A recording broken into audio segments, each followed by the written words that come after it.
Ito ang gagawin nating sample, t-shirt na walang manggas, fabric mix. So nai-pattern ko na yung t-shirt, yung pattern niya, at ikakat natin. Isang pattern lang ito, simpleng pattern lang to, dahil t-shirt na naman to. Napakasimple lang gawin ang pattern ito. So ito yung pattern niya, yung mataas na neck, yan ang back, yung medyo mababang mukha, yan ang front. So itong ating fabric ay knits ito, medyo bigat to. Para mabilis ang cut, hindi na natin ilalatag ng doblehin na natin. So naka-fold na ang ating tela at ilalatag natin yung ating pattern na naka-fold din. At guguhitan lang natin para, kasi ang pattern natin ay finish pattern pa to, wala pa tong alawan ng sewing.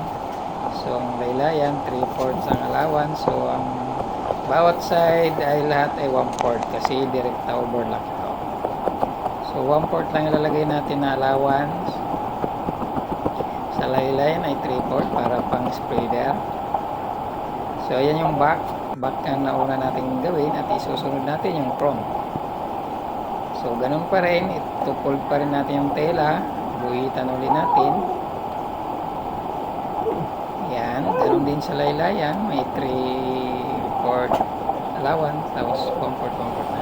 So yung uka natin sa wrap ay sa neck ay yung mababang uka, yan, para sa neck, para sa uka yan. So 1/4 pa rin ang ating allowance dyan, kasi direkta overlock yan. Ayan, side 1/4 din, at laylayan 3/4. So itong ating front, tanda natin may zipper pa to sa harap. Yan. So ang gagamitin dito natin sa neckband ay self fabric pa rin, imbis na ribbings, wala pa naman tayong ribbing, so self fabric lang ang ating muna gagamitin for sample. So ang lapad ng ating neckband ay 1 1/4, so medyo malapad. Buwete 1 1/4, plus lagyan natin 1/4 allowance. Tapos ang haba ay 19, hindi ako nagkamali. May sukat naman yung neck yan. Tapos ito naman ay pang pang neck tip na gagawin natin. So 1 1/4 ang lapad nito sa neck tip ito, tsaka sa armhole. Bias na, hindi naman ito bias kasi may banat. So pahalang lang ang tabas nito, pahalang. So tatlong kukunin natin ito, isa sa neckband, neck tip, at saka dalawa para sa armhole. Bias, balik tatlo.